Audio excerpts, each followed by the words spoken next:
Mahavir, c. 599 BC, d. 527 BC.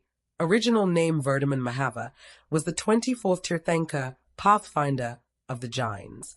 Against his traditional date of birth and death, historians suggest his date of birth in 540 BC and death in 468 BC. Thus both his dates of birth and death are controversial.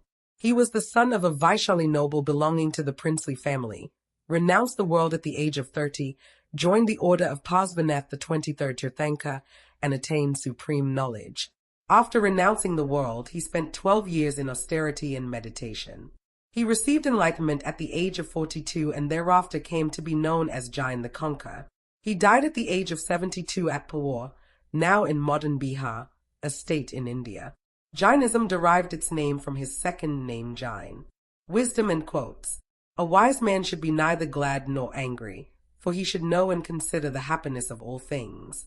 Life is dear to the many who own fields and houses, who get dyed and colored clothes and jewels and earrings, and grow up attached to them. Only those who are of controlled conduct do not desire these things. Therefore, knowing birth and death, you should firmly walk the path. For nothing is inaccessible to death, and all beings are full of themselves. They love pleasure and hate pain. They shun destruction and cling to life. They long to live. To all things life is dear. Akaranga Sutra. As the dead leaf when its time is up, falls from the tree to the ground, so is the life of man. Gautama, always be watchful. As the dew drop that sways on a blade of grass, lasts but a moment, so is the life of man. Gautama, always be watchful. For the soul which suffers for its carelessness is wild about in the universe, through good and evil karma. Gautama, always be watchful. When the body grows old and the hair turns white, and all the vital powers decrease, despondency and disease befall, and the flesh wastes and decay. Gautama, always be watchful.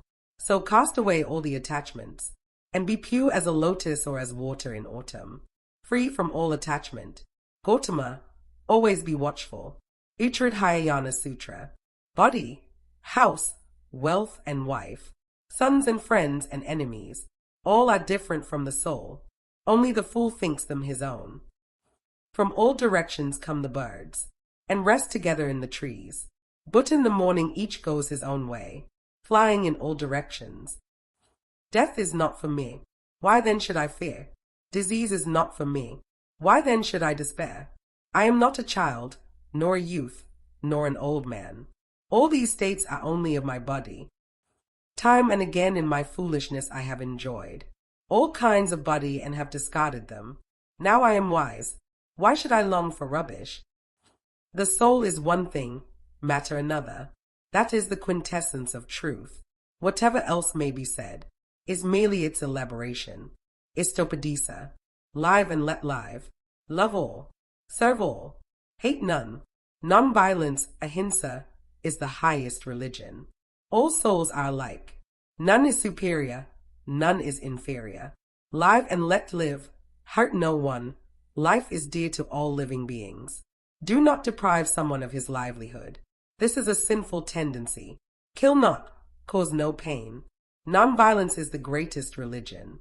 Do not injure, abuse, oppress, enslave, insult, torment, torture, or kill any creature or living being. Respect for all living beings is non-violence. Silence and self-control is non-violence. Killing a living being is killing one's own self. Showing compassion to others is showing compassion to oneself. Non-violence is the highest ethical code. The essence of all knowledge consists in not committing violence. In happiness and suffering, in joy and grief, we should regard all creatures as we regard our own self. Anger begets more anger, and forgiveness and love lead to more forgiveness and love. The soul comes alone and goes alone. No one accompanies it and no one becomes its mate. Attachment and aversion are the root cause of karma, and karma originates from infatuation. Karma is the root cause of birth and death, and these are said to be the source of misery. None can escape the effect of their own past karma. Every soul is independent. A living body is not merely an integration of limbs and flesh, but it is the abode of the soul, which potentially has unending perception, anant darshana, unending knowledge, anant jnana, unending power, anantvirya, and unending bliss, anantsukha. All human beings are miserable due to their own faults, and they themselves can be happy by correcting these faults. There is no enemy out of your soul. The real enemies live inside yourself. They are anger, pride, greed, attachments, and hate. It is better to win over self than to win over a million enemies.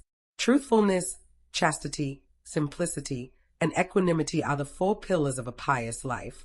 By sincerity, a man gains physical, mental, and linguistic straightforwardness and harmonious tendency, that is, congruence of speech and action. If you want to cultivate a habit, do it without any reservation till it is firmly established. Until it is so confirmed, until it becomes a part of your character, let there be no exception, no relaxation of effort. The nature of things is dharma. Eating constitutes the greatest obstacle to self-control. It gives rise to indolence. Modes are infinite, and laws are infinite. One who neglects or disregards the existence of earth, air, fire, water, and vegetation disregards his own existence, which is entwined with them. Don't accumulate if you do not need. The excess of wealth in your hands is for the society, and you are the trustee for the same.